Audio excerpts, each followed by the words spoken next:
ఆ రోజు అమావాస్య. గ్రామమంతా చీకట్లో మునిగిపోయింది. చెరువు దగ్గర నుంచి ఎవరో పిలిచినట్టు గొంతు వినిపించింది. రామయ్య! రామయ్య నిద్రలోంచి ఒక్కసారిగా లేచాడు. ఎవర్రాది? అంటాడు రామయ్య. రామయ్య, చెరువు దగ్గరకు రా. మళ్ళీ అదే గొంతు. రామయ్య ఆ రాత్రి మొత్తం భయపడుతూ వణుకుతూ ఉన్నాడు. ఉదయం ఊర్లో ఈ విషయం చర్చకు వచ్చింది. పెద్దయ్యా, నిన్న రాత్రి రామయ్య అంటూ ఎవరో పిలిచారు. నేను భయపడుతూ ఎవర్రా అది అని అడిగాను.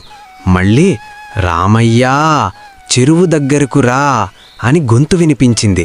నేను రాత్రి మొత్తం వణుకుతూ ఉన్నాను పెద్దయ్యా. నిన్న రాత్రి నువ్వు విన్న గొంతు నిజమేమా? అవునురా, స్పష్టంగా వినిపించింది అంటాడు రామయ్య. అదంతా ఆత్మగొంతే అయి ఉంటుంది. ఆ చెరువు దగ్గరకు రాత్రిపూట వెళ్ళకూడదు. అంతలో ఊరికి క్రొత్తగా వచ్చిన యువకుడు విక్రమ్ మాట్లాడాడు. భయం వల్లే మనకి అలా అనిపిస్తుంది. నిజం తెలుసుకోవాలి. ఈరోజు రాత్రి నేను రామయ్య వెళ్ళి నిజమేంటో కనుక్కుంటాం. ఆ రాత్రి విక్రమ్ రామయ్య కలిసి చెరువు దగ్గరకు వెళ్లారు. రామయ్య తడబడుతూ ఇలా అంటాడు. మనకేదైనా జరిగితే? అప్పుడు విక్రమ్ ఇలా అంటాడు. నిజం తెలిస్తే భయం పోతుంది. అర్ధరాత్రి అయింది. చెరువు దగ్గర గాలి ఒక్కసారిగా వేగంగా వీసింది. అప్పుడు మళ్ళీ రామయ్య! విక్రమ్ టార్చ్ వెలుతురు వేశాడు.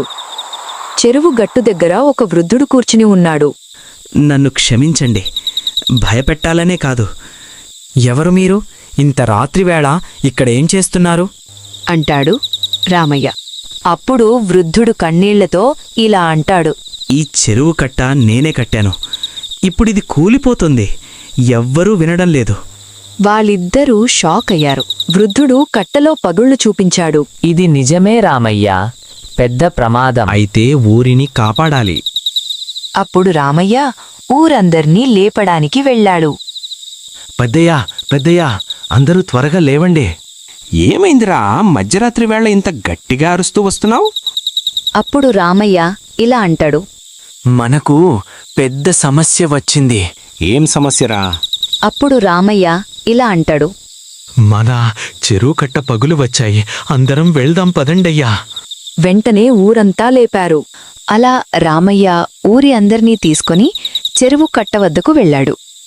ఊరువారి అందరికోసం విక్రమ్ ఇంకా వృద్ధుడు ఎదురుచూస్తూ ఉన్నారు. ఊరువాళ్ళు అందరూ చెరువు దగ్గరకు చేరుకున్నారు. అప్పుడు ఒక్కసారిగా కుండపోత వర్షం మొదలయ్యింది. అందరూ పరుగులు పెడుతూ ఇసుకను సంచులలో నింపి చెరువు కట్టను బలపరిచారు. అలా వర్షం ఆగిపోయింది. అందరూ సంతోషంగా ఉన్నారు. అప్పుడు పెద్దయ్య ఇలా అంటాడు. ఈ వృద్ధుడి మాట వినకపోయుంటే ఊరు నాశనమయ్యేది. మీరు ఎవరో తెలీదు కాని సమయానికి వచ్చి దేవుడిలా మా ఊరిని కాపాడారు అంటాడు. ఉదయం వృద్ధుడి కోసం వెతికారు. అతను ఎక్కడా కనిపించలేదు. పెద్దయ్య పాత ఫోటో తీశాడు. అప్పుడు పెద్దయ్య వణుకుతూ ఇలా అంటాడు. ఇదే మన చెరువు కట్ట కట్టిన రామశాస్త్రి. 20 సంవత్సరాల క్రితమే చనిపోయాడు. ఆ ఫోటోలో ఉన్నది మరెవరో కాదు, రాత్రి ఊరివాళ్లకి సహాయం చేసిన వృద్ధుడి ఫోటో ఉంటుంది.